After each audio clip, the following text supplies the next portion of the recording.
السلام عليكم ورحمة الله وبركاته. soo dhawaada dhammaantiin ku soo dhawaada akademiyadda Dream Dental Academy, taas oo lagu baranayo caafimaadka gaar ahaan qaybta afka iyo ilka. casharadu badanka waxay ku bixi doonaan qaab online ah inagoo isticmaali doona applicationka loo yaqaano Zoom.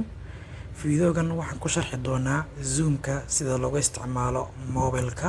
fiidiyogii hore waxaan kaga hadalnay marka laga isticmaalayo laptopka. Stebiskan markaas aan isla soconno. marka ugu horeysa waxaan tegaynaa Play Store, kabacdi waxaan raadinaynaa oo search gareynaa Zoom. okay, Zoom Cloud Meeting. okay, kabacdi waxaan leenahay search baan siinaynaa. marka search siino kabacdi waxaan ku dhufanaa install ayaan siinaynaa. markuu inoo dhameeyo ee uu noo soo dego Zoomku ayaan waxaan sameyn doonaa inaan marno stebiskii kale. markaas waxaan sugaynaa inta uu noo soo degayo.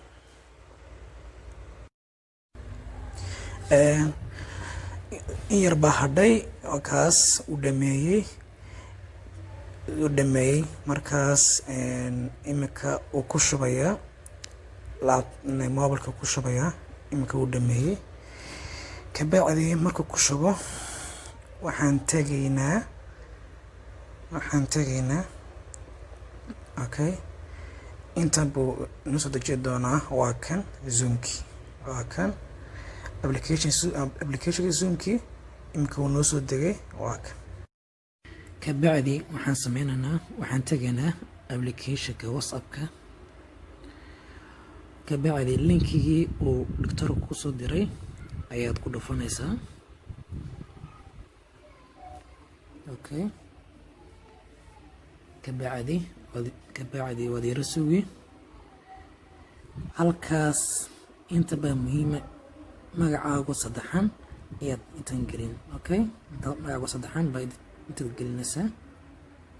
okay, tusaale Maxamed Cali Yuusuf, intaaba iska dheh. magacaagu saddexan ayaad gelini. markaad magacaagu saddexan gelisid okay si kabacdi waxaad yara sugi inta uu dhakhtarku uu ku aqbalayo. okay,